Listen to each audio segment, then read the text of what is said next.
statements from the Secretary General and party leader of the United Democratic Party, Ousainou Darboe. This is a tradition that goes way back to the founding of the party. Most of the time we send written messages of goodwill to Gambians, regardless of faith. But Eid is a very special time, but we live also in very challenging times. We live in the era of COVID-19, and we are really very worried about the lives that have been lost. We are constantly concerned about a lot of things going on. And as our leader, it is always refreshing to come up with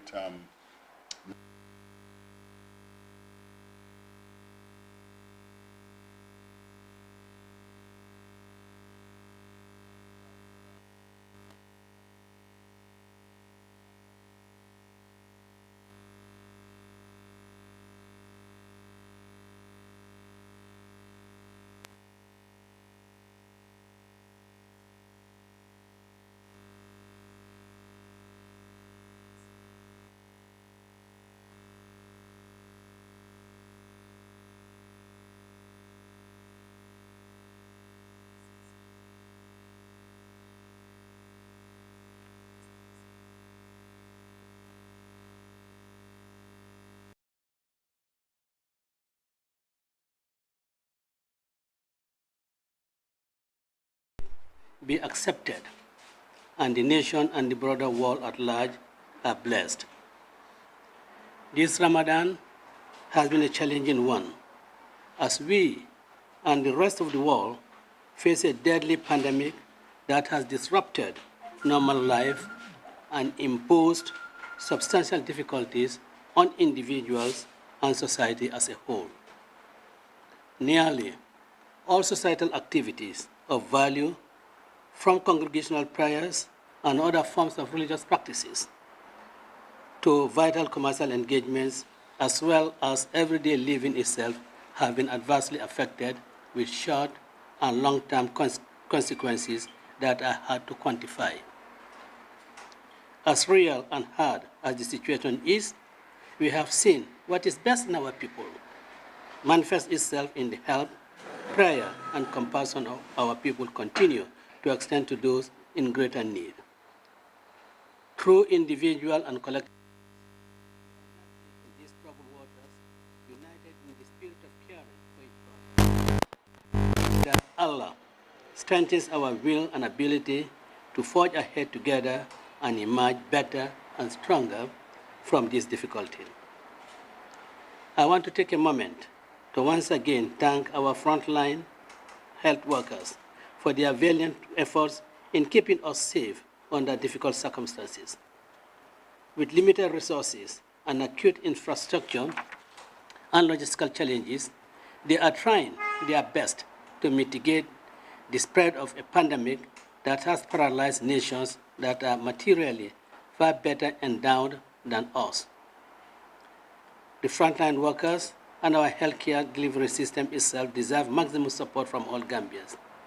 That is why we are all outraged and very concerned about the revelations made by the Honorable Minister of Health in an address to the National Assembly that he faces a persistent and entrenched corrupt bureaucracy within his ministry that is scheming in multiple illegal ways to divert urgently needed COVID-19 funds for their selfish purposes.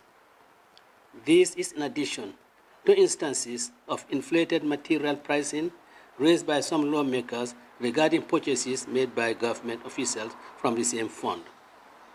It took admirable level of integrity, combined with genuine frustration for the minister to stay with the scheming and corrupt officials into the wee hours of the morning, purging ghost names on a fraudulent list these officers repeatedly submitted to him in a bid to divert funds that were meant for deserving employees. This reprehensible conduct is intolerable, and it is the expectation of the Gambians that the government acts swiftly to address this scandalous conduct and behavior by unscrupulous service persons within the civil service. the pandemic must not be used as an opportunity to freeze the nation. On the contrary, resources mobilized should be utilized to address the urgent needs the ministry identifies, as well as improve the overall capacity of this severely underfunded sector. I welcome the government's belated announcement of the designation of an outside COVID-19 coordinator in the person of Mr. Senghor. He should be given sufficient authority and independence to assemble an outside team of health and management professionals, as well as full control of all mobilized resources to ensure he is able to comprehensively address this big challenge on behalf of the Gambian people. We must avoid giving him a high-sounding title without the requisite authority and control over the resources needed to address these urgent national priorities. I would like to heartily congratulate the Constitutional Review Commission for working diligently and consulting widely to produce a draft constitution that broadly reflects the aspirations of the Gambian people. While it is natural that not everyone would find everything they would want in this historic document, the commissioners have endeavored to produce a document that measures up to what free people in the family of nations live by. It guarantees fundamental rights, promotes liberty, appropriately separates and distributes power among the co-equal branches of government in ways that represents a permanent departure from previous constitutional arrangements that have seen excessive power vested in the executive branch. It also guarantees a permanent limit of 2 terms to serve as president, which directly reflects the expressed view of the vast majority of Gambians, as was evident during the public consultations period. Such a limit would help anchor our newfound democracy on a strong footing and ensure leadership and ideas associated with them are subject to change and renewal. 10 years is an adequate time frame for sincere, well-intentioned, and dedicated leaders to pursue an agenda for the Gambian people and leave it to successors to build on. Conversely, bad leaders who fail in their responsibilities entrusted to them will have a definite exit frame, sparing the nation the specter of being saddled with failed leaders who are adept at clinging onto power. This gives the Gambian nation an enduring insurance policy that their hard-won democracy will thrive on change and renewal. I once again take this opportunity to thank all citizens for their spirit the call during these difficult times. Let us all continue to be vigilant and follow the directives of our health authorities to contain this pandemic. Let us cooperate with other government agencies like security services that are engaged in mitigation efforts in tandem with the Ministry of Health in the enforcement of prescribed guidelines. In a similar vein, I would like to appeal to the security personnel to help the population comply with the edicts they are charged with enforcing in ways that minimize adversity for all concerned.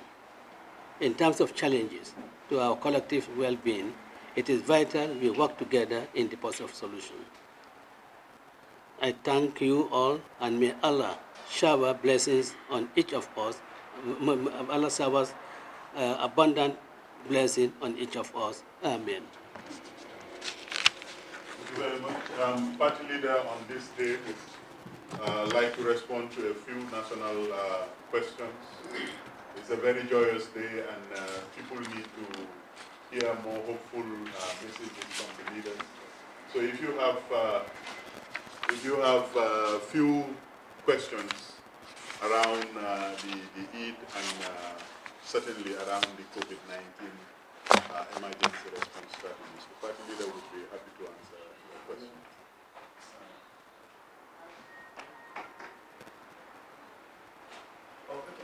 And Kamaraba, thank you so much for giving us this eloquent speech. It is just like a nation speaking to the people.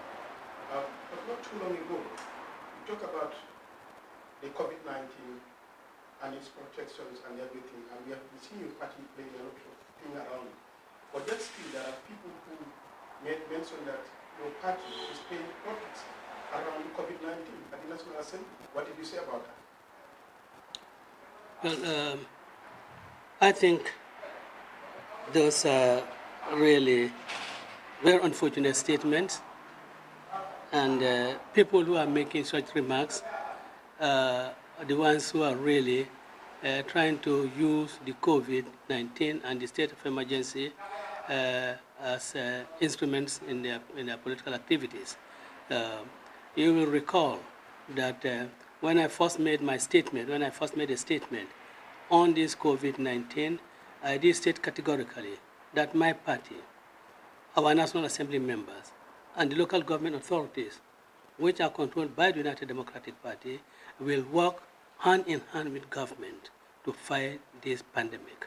And this we have always been prepared to do, and it was precisely on account of that that I declared that all our party activities will cease until this pandemic is controlled.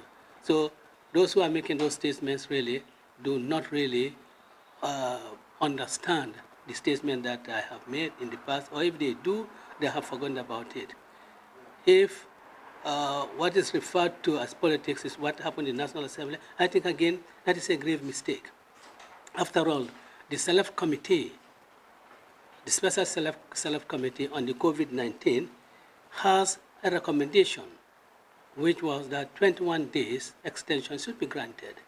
I would have thought that if the 45 days was rejected, then a proposal could be made for the 21-day extension, which I'm sure the National Assembly members, though the majority of the National Assembly members, we are not averse to.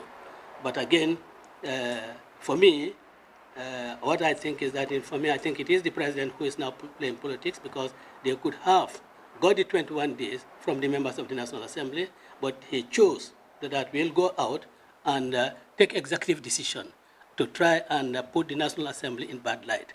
But then, it is quite clear, quite obvious, from what the Special Select Committee presented, or was about to present, that it was a 21-day. Nobody in his right mind would oppose an extension. It is the period. For how long would an extension take? Or for how many days should an extension be granted? That has always been the question. And I think that will also continue to be the question.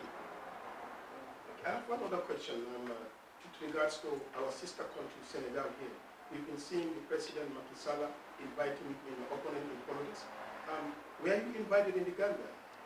Or you have turned down anything outside? We were not invited. We have never been invited. Now, I hate to make certain things public, but the leaders of opposition parties in this country will bear me witness that I did reach out to all to say that we should meet with the government.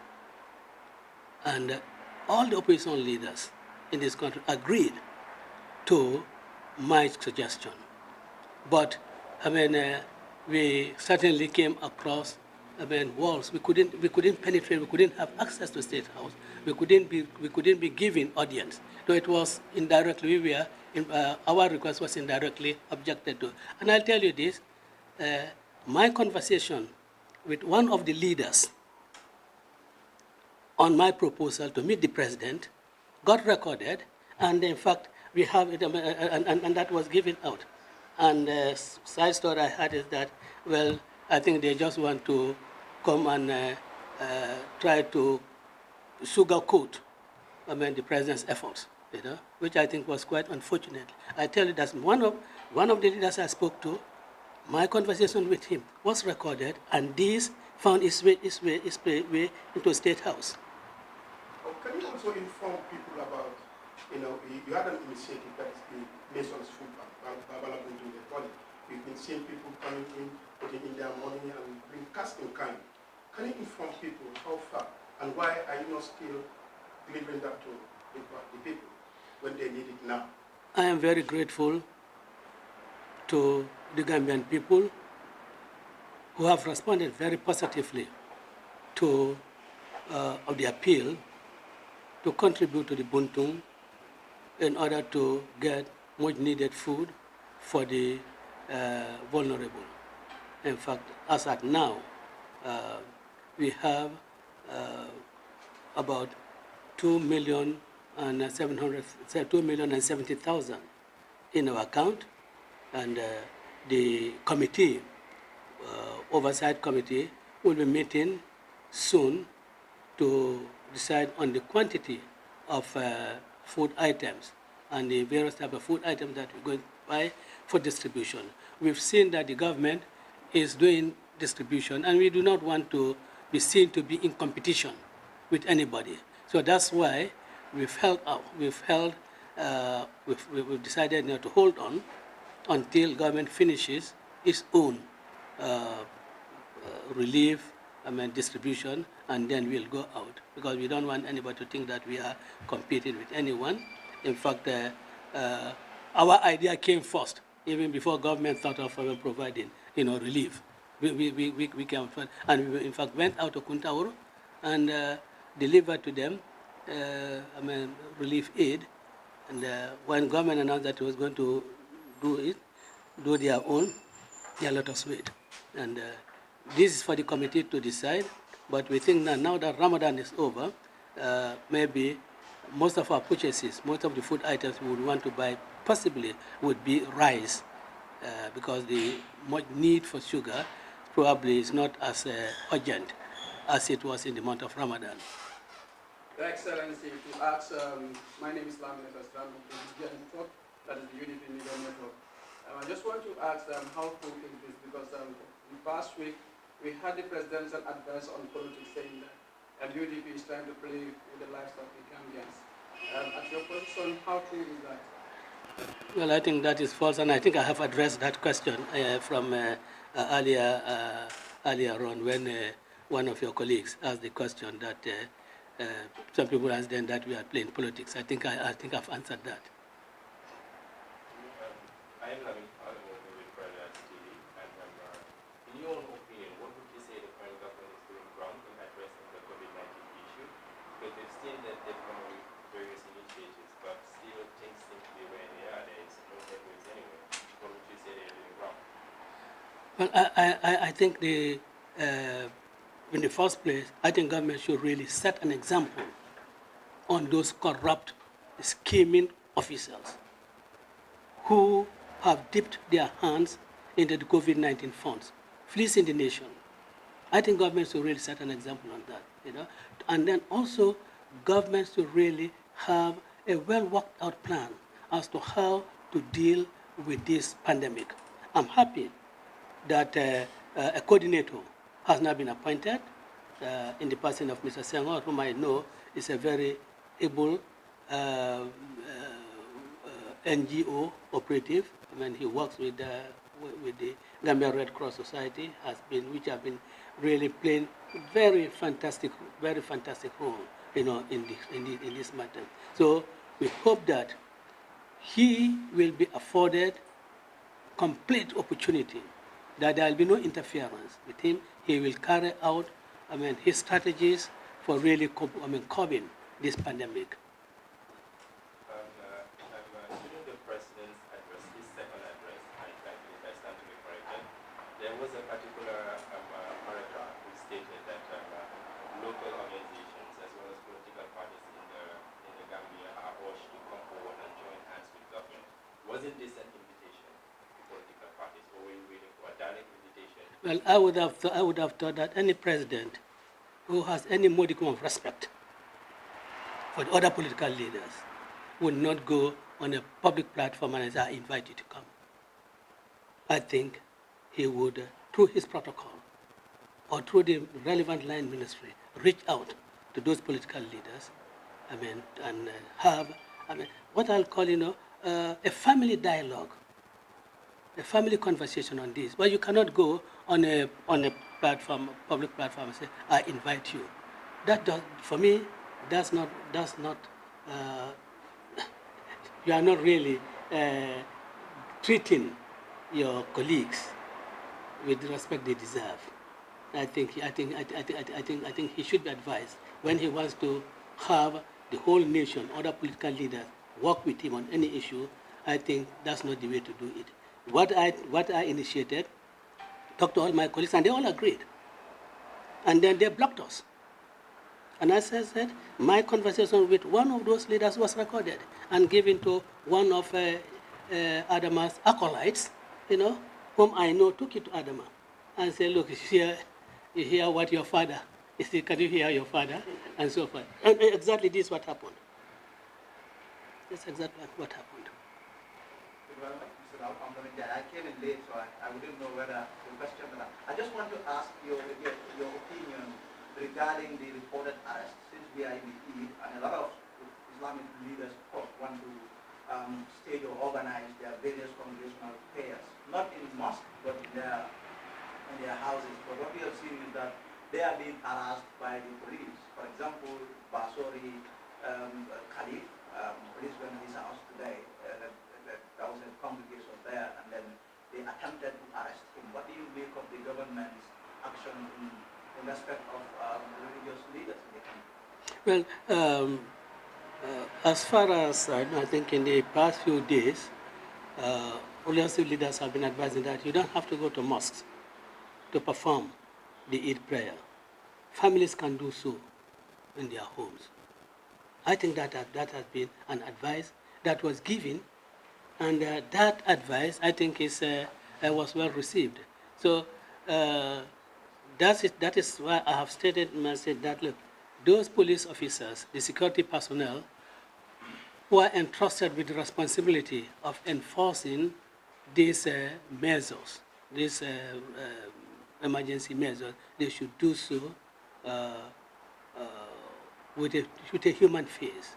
And they should do so without really causing any untold hardship on the people.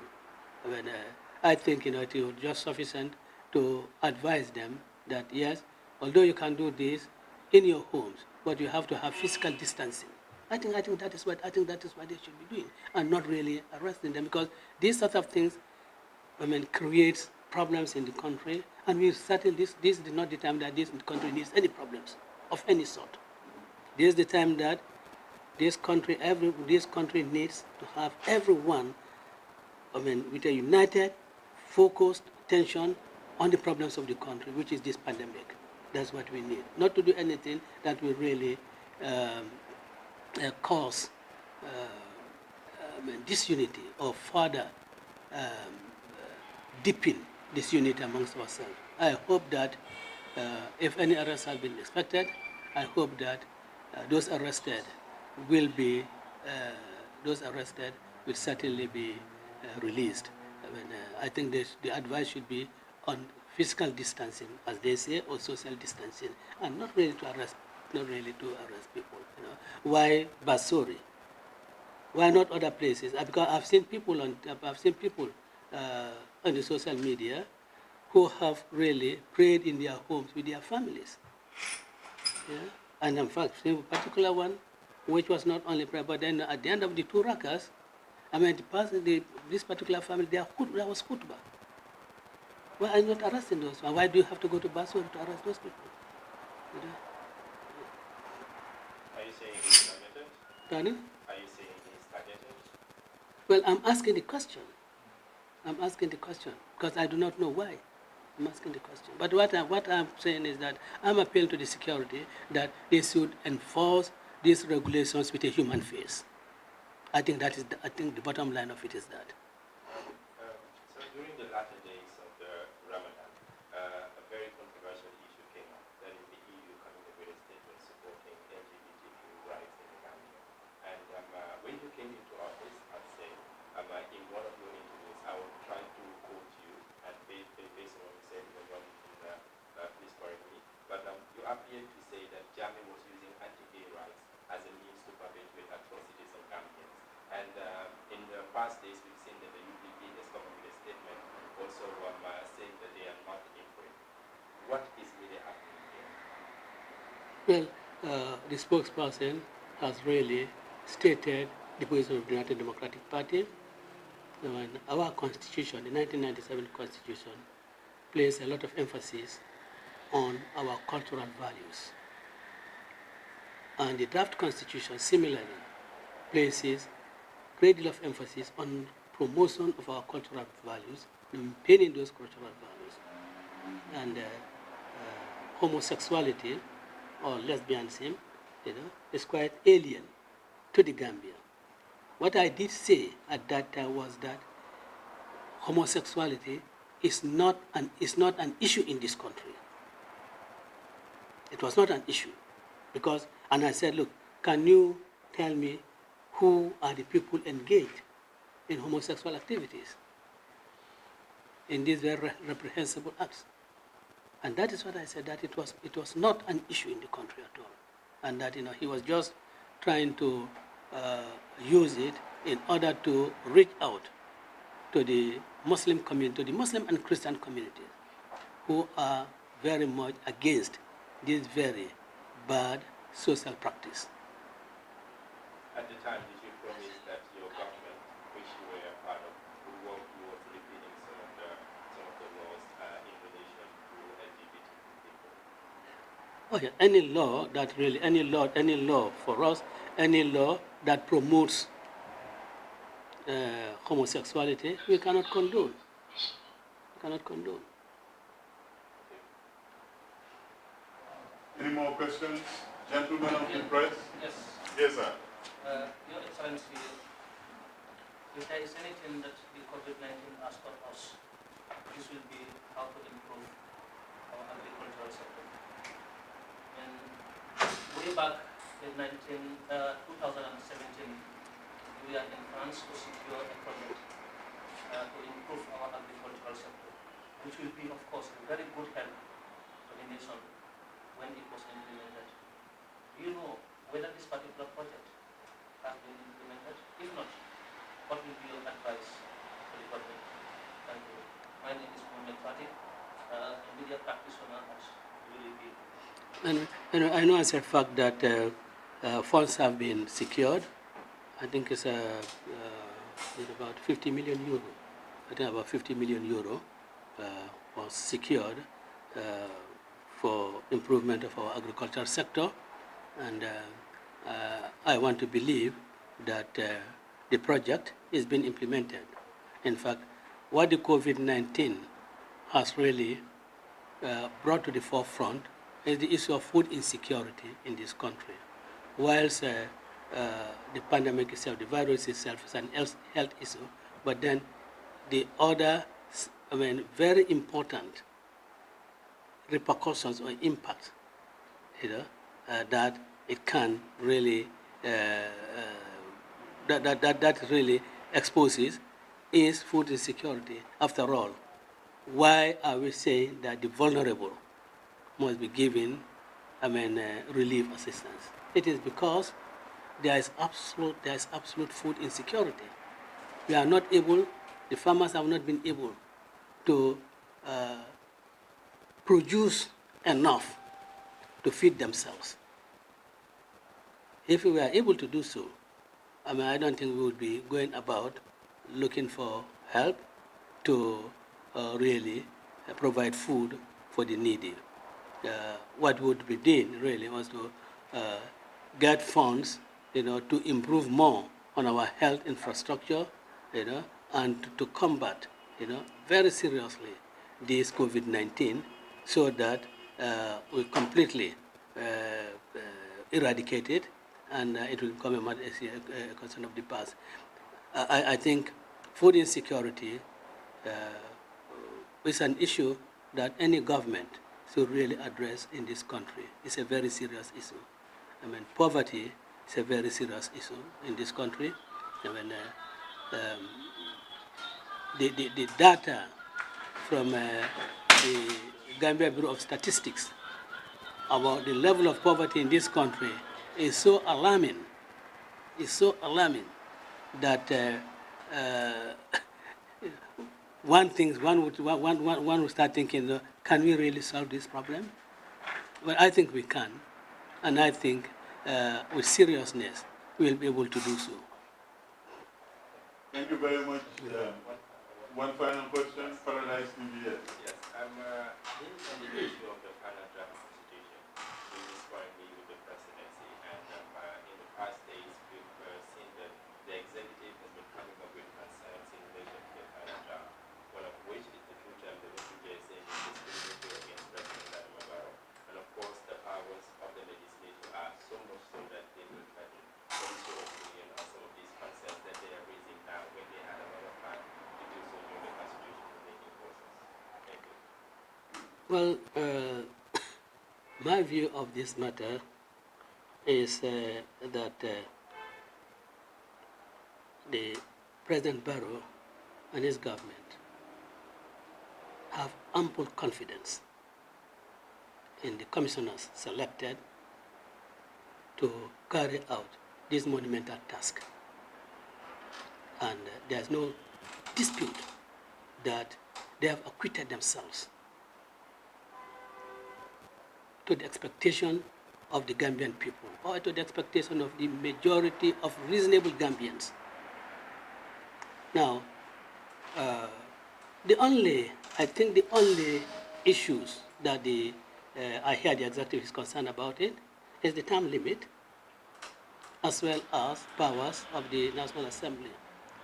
Why do you want to question the powers of the National Assembly to scrutinize your appointment if you are really determined to act in accordance with the Constitution? Why do you want to really have a carte blanche and appoint anybody as a permanent secretary? Why do you want to have that?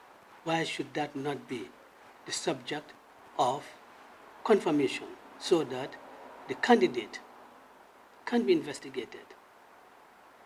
Now, neither the president nor any member of the cabinet has any problem with the current constitution, which makes the ombudsman appointment being subject to National Assembly confirmation. They have no problem about that.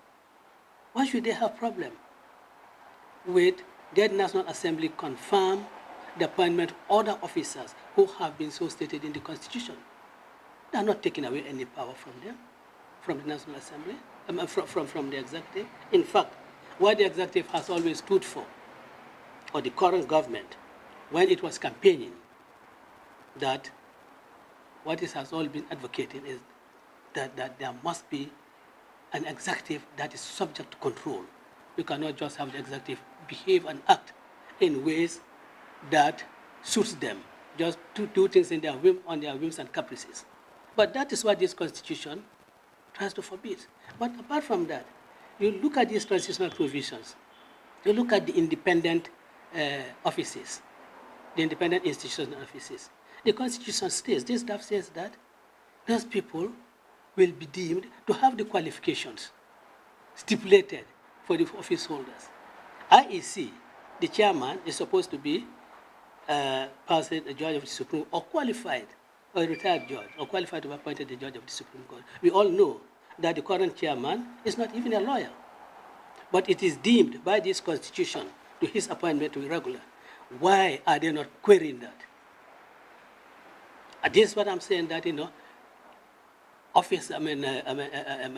politicians, leaders who really have no good intention, whose only quest for power or for public office is really for some other reason, not service to the country. They are the ones who really question this type of provisions.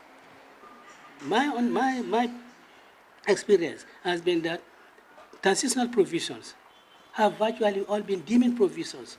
They tell you existing offices shall be deemed to be so, existing officers so and so, until the legislature otherwise does this. But nobody's querying that. Why should you now query that the president's own term goes on under the Constitution? If they do not want that, then let election be held under the 1997 Constitution, and then the serious people who will form the government in 2021 will conduct a referendum on this draft Constitution and make it the Constitution of the Third Republic. And I can tell you, whoever is elected under that constitution will accept the fact that his term commences under that constitution from the date of his election, not these phony pontifications of retroactive nature of the constitution. After all, what is avoided is that retroactive criminal legislation is avoided. Retroactive legislation affecting vested rights. Who has a vested right to contest in 2021? Have they crystallized? No right has crystallized. Your right crystallizes when you satisfy all the conditions. That's when your right crystallizes. And I do not accept the argument that this legislation is retroactive, or the constitution is that those provisions are retroactive in nature. After all, you cannot choose to be president of the Third Republic under this constitution and refuse to accept the consequences of being president of the Third Republic under this constitution. You cannot do it. You cannot have your cake and eat it. You cannot approbate and reprobate. That's what I say. Thank you. Yes, you did not ask any questions. Sure. Yeah. Sorry for taking you back to COVID-19, but as far as the fight against COVID-19 is concerned, I'm looking at some other countries, for example, Senegal, to be honest, and comparing to Gambia, which is still at a foundation where we have been yet to see a fully equipped isolation center. Looking at the provincial part, this is a documentary that is already going around town, soon, from the first-hand information saying they don't even have a well-equipped isolation center. And knowing that also we have porous borders, most specifically around our provincial part. To your end, what do you think is lacking as far as these kind of foundations are concerned, taking us to another level as far as fighting this pandemic is concerned? You see, I believe,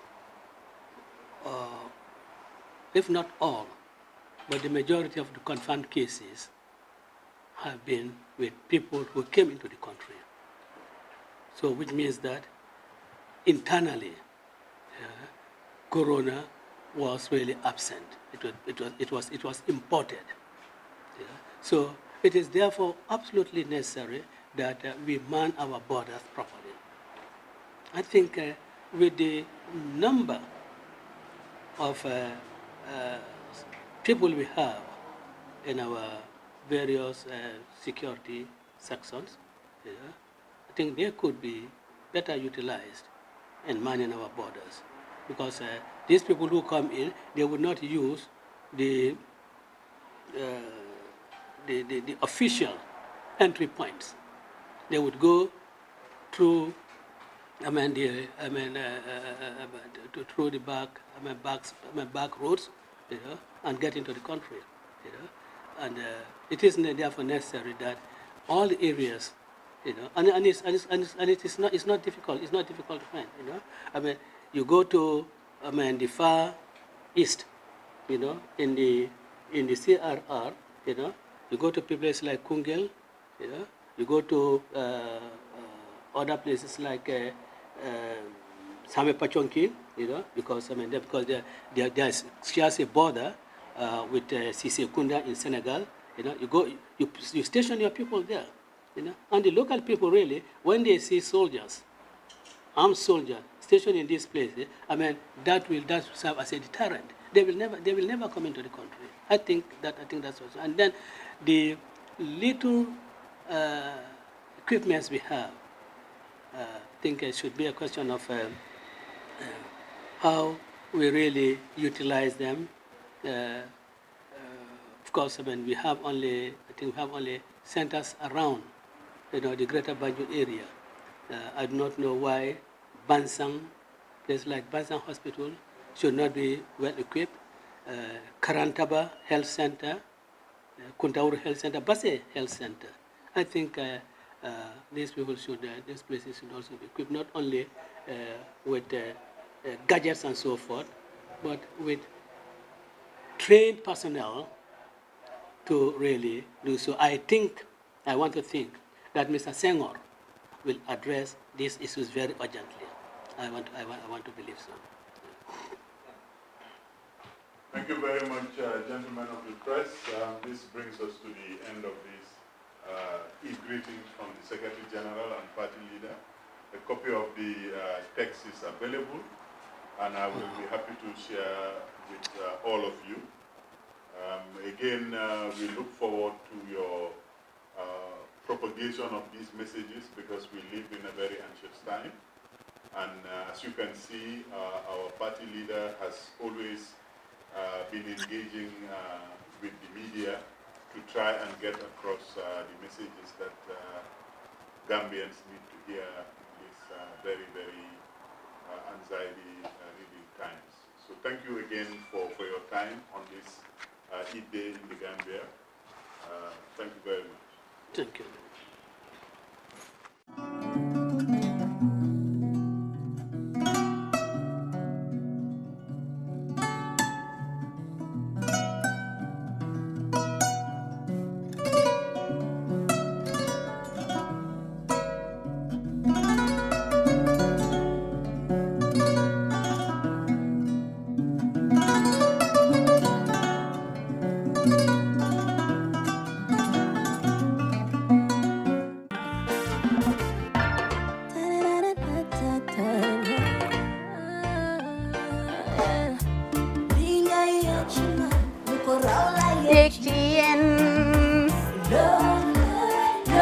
Love like fire.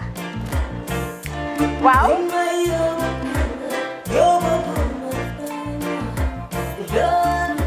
Love like fire. Xam ngeen rek affaire bi xam ngeen fan la? Skincare la. 2020 lañ wax de. Waaw. Fii nag mooy kër fan kër zero tache. Perfect skin. Skincare saa su ne rek niñ ko dee defee rek loo lañ soxlaati rek maanaam bu dee am problème ci seen skin yéen xam ngeen fan la fii ngeen di ñëw suma xarit yeeg am di jàmm yi nga xam ne taas daf lañ sonaloon xam nga doon xeesal ba la ka xum éneew ma lañ ko nag waaye just in case comme ni ko gars yi defee rek en cas just in case loolu xew xam ngeen fi ngeen di ñëw Skincare Plus si yu baax rek la ñoo dox nag ay baax rek fu ne la ñoo dem ci réew mi di lañ indi rek nag products yu baax du Paris du Italie du USA du fi mu nekk nii sax boole nañ ci nag Sweden fu nekk lañ leen a indilee products bu dee tamit nag da nga ñuul rek ñu lay jamaa natural beauty that melanin dripping we do have stuff for you as well emuñ si skincare products rek ñu ngi ci cuub yi tamit fu ne la ñoo jaar in fact sax last commercial bi ñu defoon waxuñ leen woon ne dañoo dox ci ay kawar 9A grade rek nag waaw we do have bundles as well hair si lu ne la ñoo dox ñun ñu ngi ci rafetal jigéen rek luy taaral jigéen rek waaw boo leen di tukki tamit bëggoon rek classic suitcase ñu dañoo dox ci ay Samsonite duñ dee indi any brand of suitcases though other than Samsonite comme li ma dee wax rek boo eggee airport dëri Samsonite dafa am nuñ laa xoolee waaw ngeen ne lan nag waaw skin ci moom la ñu gën a xamee nag skincare products ci moom la ñu gën a xamee ñu ngi dox tamit bentee tamit si ay dàlla man waaye man nag skincare mooy suma specialty xam nga rek jigéen bu sa xar kanam réglé loo def mu jag am nañ Patricia Reiner Kiwi Eye the whole range Lighten Up Gold Tomatine I mean the list can just go on and on and on and on lépp loo xam ne rek luy taaral jigéen la ci yooyu rek la ñoo dox Skincare Plus nag emuñ si Gambia rek ñu nga United States ñu ngi Gambia fii ba pare bu dee yaa ngi anywhere in Europe mun nañ la ko mail within 3 days rek ñetti fan rek nga jot say diw emuñ si loolu rek dañ laa consult tamit balaa ñu laa jaay diw dinañ def a free consultation pour wax la rek exactly li nga xam ne moo méngoo ak sa kanam dinañ leen wax tamit ne rek am nañ perfumes you know fragrances men's shirts accessories we do dresses as well we do blouses I mean we do shoes name it we do them Skincare Plus 2020 is our year of perfection zero task fi mu nekk nii réew mi fii kenn waratu fi task kenn waratu fi am problème kanam kenn waratu fi am problème yu picca boo ko amee dafa fekk ne rek ñëwuloo ci place bi fii love like fire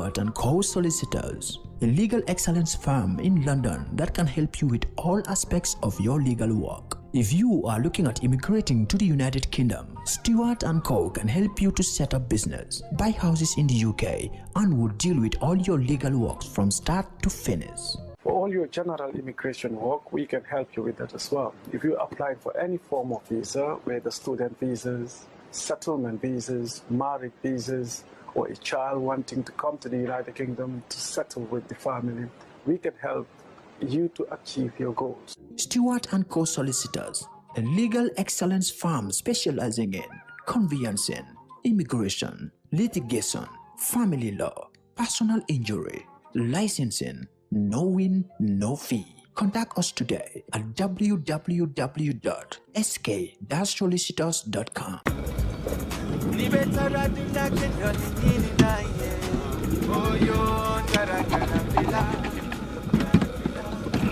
No, ini bara. Okay. Welcome. Basically, lot of lala me along is cool, man. That I can really relax. What the madam? Yeah, that's what the madam? Yeah. Let me do something. That's right. Grand Villa.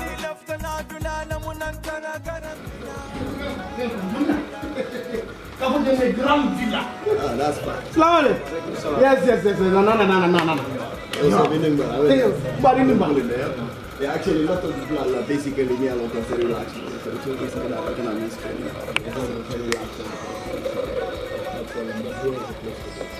Nina from Nice, what?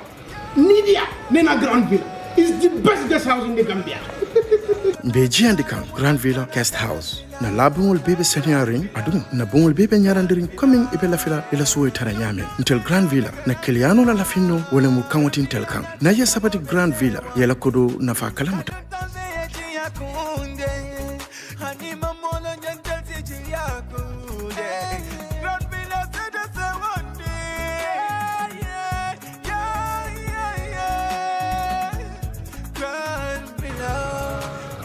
Oh man, this is like a paradise. I know. I so much love this place. Yeah, thank you. Trust me, I love this place. You can move somebody and you're watching what? Yeah.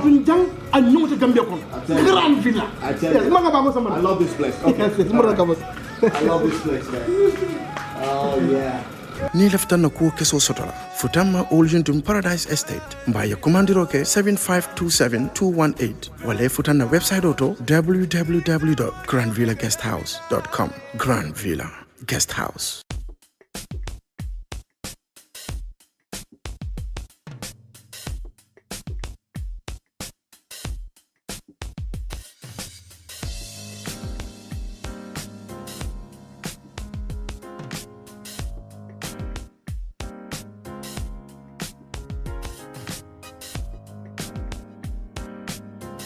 Miss V Designer Outlet is the #1 quality and affordable stop shop for all your needs.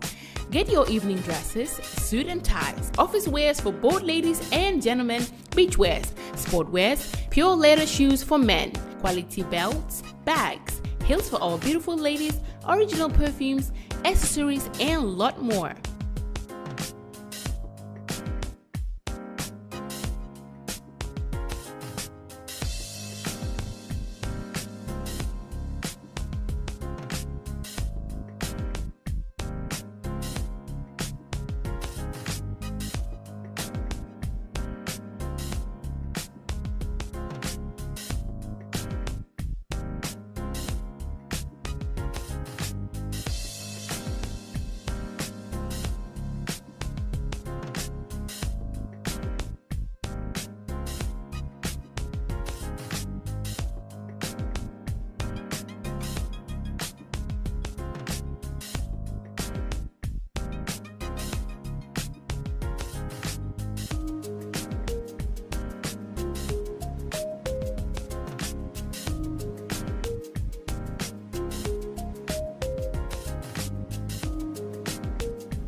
Find us at Kololini Road opposite Gaddafi Mosque at the Aqua Preacher Station, or call us on 295-3411 or 764-2486.